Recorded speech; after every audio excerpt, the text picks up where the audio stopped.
നമ്മൾ ഈ വീഡിയോയിൽ പറയാൻ പോകുന്നത് കേരള ലോ എൻട്രൻസ് 2026 എന്തൊക്കെയാണ് സിലബസ്, ഏതൊക്കെ ഏരിയാസ് ആണ് കൂടുതലായിട്ട് നമ്മൾ പഠിക്കേണ്ടതായിട്ടുള്ളത്.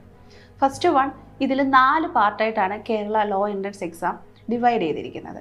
First general English, second part GK and current affairs, third part legal awareness and fourth part maths and reasoning.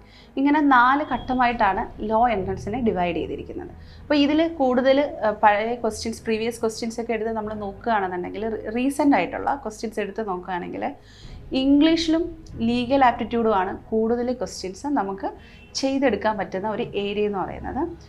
പ്രത്യേകിച്ച് ലീഗൽ റീസണിങ്ങിൽ ചോദിക്കുകയാണെങ്കിൽ ലീഗൽ GKയും കോൺസ്റ്റിറ്റ്യൂഷനുമാണ് ഏറ്റവും കൂടുതൽ ക്വസ്റ്റ്യൻസ് കവർ ചെയ്തിരിക്കുന്നത്.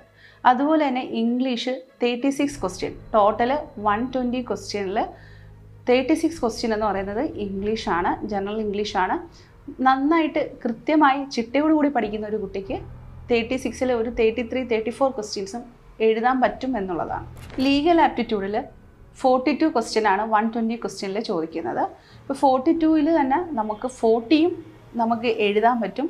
പുറത്തുനിന്ന് അങ്ങനെ ഔട്ട് ഓഫ് ക്വസ്റ്റ്യൻസ് ഒന്നും ഔട്ട് ഓഫ് സിലബസ് ക്വസ്റ്റ്യൻസ് ഒന്നും അങ്ങനെ കാര്യമായി ചോദിക്കാറില്ല. റീസെൻ്റ് ആയിട്ടുള്ള 2 ഇയേഴ്സ് നോക്കുമ്പോൾ കോൺസ്റ്റിറ്റ്യൂഷൻ്റെ ഏരിയാസ് ആണ് കൂടുതലായിട്ടും ലീഗൽ ആപ്റ്റിറ്റ്യൂഡിൽ ചോദിച്ചു വരുന്നത്. അടുത്ത 4ാമത്തെ പാർട്ടായിട്ടുള്ള മാത്സ് ആൻഡ് റീസണിങ്. ഇതിൽ നിന്ന് ഒരു 10 to 15 ക്വസ്റ്റ്യൻസ് ആയിരിക്കും നമുക്ക് നോർമലി ചോദിക്കുന്നത്. സിമ്പിളാണ്, സിസ്റ്റമാറ്റിക് ആയിട്ട് അത് പഠിച്ചു കഴിഞ്ഞാൽ ഈ 15 ക്വസ്റ്റ്യനും നമുക്ക് ആൻസർ എഴുതാൻ പറ്റും. പിന്നെ ലാസ്റ്റ് വൺ കറണ്ട് അഫെയർസ് ആണ്. ഇതിൽ 20-25 റേഞ്ചിലാണ് നമുക്ക് ക്വസ്റ്റ്യൻസ് ചോദിക്കുന്നത്. ആനുകാലിക സംഭവങ്ങളും അതുപോലെ തന്നെ GK റിലേറ്റഡ് ആയിട്ടുള്ള, അതിപ്പോൾ ഏത് ഏരിയയിൽ നിന്ന് വേണമെങ്കിലും നമുക്ക് ക്വസ്റ്റ്യൻസ് പ്രതീക്ഷിക്കാവുന്നതാണ്. Physics, biology, chemistry, Kerala history, ഇതിൽ നിന്നെല്ലാം നമുക്ക് GK ടൈപ്പ് ക്വസ്റ്റ്യൻസ് പ്രതീക്ഷിക്കാവുന്നതാണ്.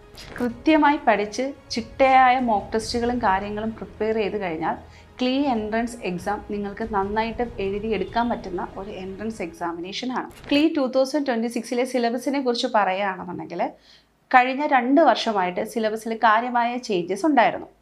ടോട്ടൽ 360 മാർക്കിനാണ് ഇപ്പോൾ എക്സാം നടക്കുന്നത്. എന്ന് വെച്ചാൽ 120 ക്വസ്റ്റ്യൻസ് ആണ് ടോട്ടലായിട്ട് എക്സാമിനുള്ളത്.